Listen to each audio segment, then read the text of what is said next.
உலக முதலீட்டாளர்கள் மாநாடு சென்னையில் சற்று நேரத்தில் தொடங்க உள்ள நிலையில் ஸ்டார்ட் அப் நிறுவன அரங்குகளில் உற்பத்தி பொருட்கள் காட்சிக்காக வைக்கப்பட்டுள்ளது. அங்குள்ள செய்தியாளர் ஹரிஹரனிடம் தகவல்களை கேட்டறியலாம். ஹரிஹரன், இது தொடர்பான முழு விவரங்கள். உலக முதலீட்டாளர்கள் மாநாடு சென்னை நந்தம்பாக்கம் வர்த்தக மையத்தில் பிரம்மாண்டமான முறையில் தொடங்க உள்ளது. குறிப்பாக நாம் இருக்கக்கூடிய தமிழ்நாடு பவிலியன் மற்றும் ஸ்டார்ட் அப் பவிலியன் என இரண்டு பிரிவாக பிரிக்கப்பட்ட அரங்குகள் அமைக்கப்பட்டுள்ளது. இந்த இடத்தை பொறுத்த வரைக்கும் தமிழ்நாட்டில் இருக்கக்கூடிய முன்னணி தொழில் நிறுவனங்களுக்கு இருக்கக்கூடிய உற்பத்தி பொருட்கள், மிக முக்கியமாக ஹூண்டாய் நிறுவனத்தின நெக்ஸோ எனப்படும் மின்சார கார்கள் இந்த இடத்துல பார்வைக்காக வைக்கப்பட்டிருக்கிறது. ஹூண்டாய் நிறுவனத்தை பொறுத்த வரைக்கும் 1996ஆம் ஆண்டிலிருந்து தமிழ்நாட்டில் இருந்த ஒரு நிலையில் தொடர்ச்சியாக கார் உற்பத்தியில் முன்னணியில் இருக்குது. இதனைத் தொடர்ந்து மற்றொரு நிறுவனமான நிசான் நிறுவனத்தோட கார்களும் இந்த பகுதியில் வைக்கப்பட்டிருக்கு.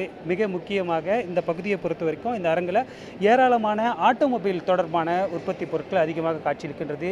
டிவிஎஸில் பொறுத்த வரைக்கும் டிவிஎஸ் 50 முதல் அது வரைக்கும் தற்போதைய புதிய வரவான நார்டான் எனப்படும் புதிய பைக்குகள் வரை ஏராளமான பொருட்களும் உற்பத்தி பைக்குகள் இந்த இடத்துல வைக்கப்பட்டிருக்காங்க.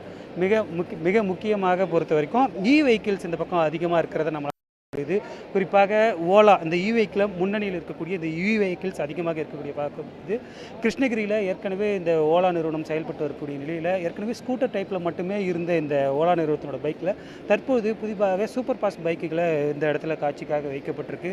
மிக முக்கியமாக அதாவது அடுத்ததாக இந்த எலக்ட்ரானிக்ஸ் வாகனங்களுக்கு இருக்கக்கூடிய பேட்டரிகளுக்கு லேசர் வெல்டிங் வைப்பதற்காக இந்த பகுதியில் கோபோட் எனப்படும் ஒரு இயந்திரம் வைக்கப்பட்டிருக்கு. மிக முக்கியமாக ரோபோட் மிஷின்கள் மூலமாக இதற்கு முன்னதாக லேசர் வெல்டிங் வைக்கப்பட்டிருக்கக்கூடிய நிலையில் தற்போது இந்த கோபோட் இயந்திரம் மூலமாக மிக விரைவாக இந்த லேசர் வெல்டிங் வைக்கப்படும். மனிதர்களுக்கும் எந்த ஆபத்தும் இல்லாத ஒரு சூழல் இருக்குது. மிகவும் பாதுகாப்பானது.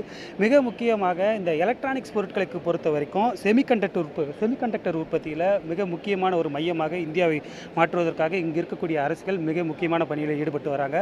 குறிப்பாக இந்த கொரோனாவுக்கு பிறகு சீனாவில் இந்த செமிகண்டக்டர் உற்பத்தியில் ஒரு மந்தநிலை ஏற்பட்ட காரணமாக செமிகண்டக்டர் உற்பத்தியை அதிகரிக்கும் மூலமாக இங்கே ஏராளமான எலக்ட்ரானிக்ஸ் தொடர்பான நிறுவனங்களும் இருக்குது. மிக முக்கியமாக ஏற்கனவே இந்த ஏரோஸ்பேஸ் மற்றும் டிஃபென்ஸ் காரிடோர் தமிழ்நாட்டில் அமைப்பதற்காக அதற்கான செயல் திட்டங்கள் தொடர்ச்சியாக கடந்த ஒரு ஆண்டுகளுக்கு மேலாகவே ஏரோஸ்பேஸில் அடுத்து அங்கே ட்ரோன் குறித்தும் இந்த இடத்துல ஒரு மையம் அமைக்கப்பட்டிருக்கு. மிக விரைவாக இந்த விமானப்படையில் பயன்படுத்தப்படும் விமானங்கள் மற்றும் ராக்கெட்டுகள் போன்றவற்றிற்காக ஒரு அரங்கு அமைக்கப்பட்டிருக்கு. இதுவும் மிக முக்கியமாக கவனத்தை ஈர்க்கின்றது. குறிப்பாக இந்த தமிழ்நாடை பொறுத்த வரைக்கும் ஒரு டிஃபென்ஸ் காரிடோர் மையமாக மாற்றுறதுலையும் அரசு தீவிரமான ஒரு நடவடிக்கை எடுத்து வரும் சூழலில் இந்த இடத்துல ஏராளமான அரங்குகள் வைக்கப்பட்டிருக்கு. இந்த பொறுத்த வரைக்கும் தற்போது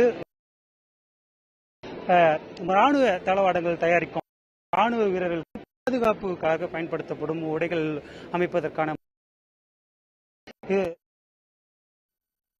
கள நிலவரங்களை பதிவு பண்ணமைக்கு நன்றி ஹரிஹரன். உடனுக்குடன் செய்திகளை தெரிந்து கொள்ள சன் நியூஸ் பெல் ஐகானை கிளிக் பண்ணுங்க.